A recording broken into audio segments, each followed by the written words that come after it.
কি করেন?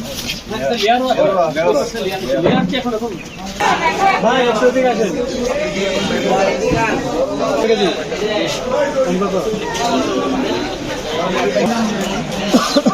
চলেন তো মানে মোটামুটি বড় সড়ো দোকান নিশ্চয়ই আপনার স্টোর পাশে হয়ে গেছে।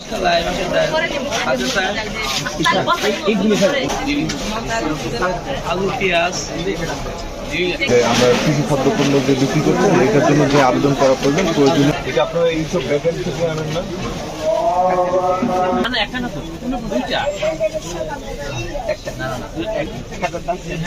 আপনি প্রত্যেক যে প্রকারের আপনার খেজুর আছে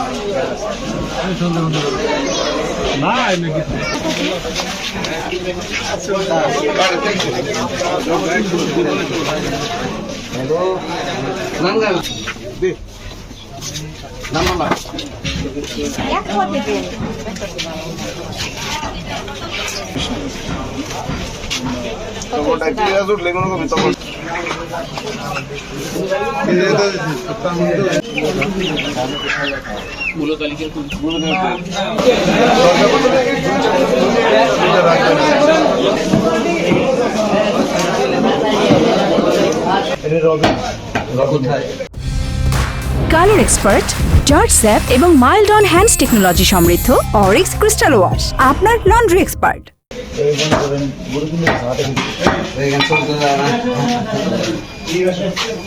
আপনারা সকলেই জানেন যে সামনে পবিত্র মাহে রমজান আসন্ন, আর আমাদের আজকের অভিযানটা কিন্তু শুধুমাত্র মাহে রমজানকে সামনে রেখে বিষয়টা এরকম না।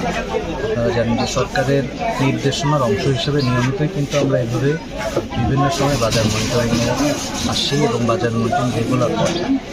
এটা আমরা এর জন্য বাণিজ্য মন্ত্রণালয়ের একটা বিশেষ টাস্কফোর্স কমিটিও আছে।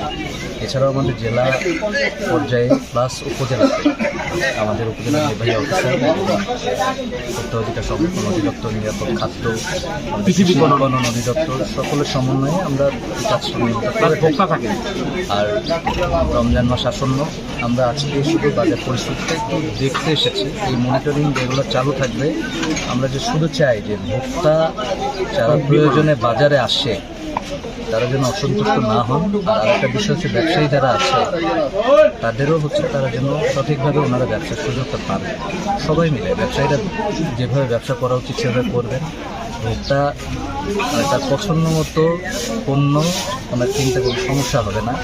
আর রোজার মাসে, রমজান মাসে সরকারের নির্দেশনা অনুযায়ী কর্মকাণ্ড আমাদের চালু থাকবে, মনিটরিং। আর আমরা শুধু রমজান মাসে সবাই যেন একটু স্বস্তি পান, নিরাপদে থাকতে পারেন এবং নিরাপদে থেকে ইবাদত বন্দী করতে পারেন সবাই যেন, শুধুমাত্র ভোক্তা না, ভোক্তা প্লাস যারা হচ্ছে ব্যবসা করেন সবার জন্য প্রযোজ্য। সেটার জন্য আমরা আজকে রেগুলার মনিটরিং একটা অংশ হিসাবে বাজার পরিস্থিতি দেখতে এসেছি।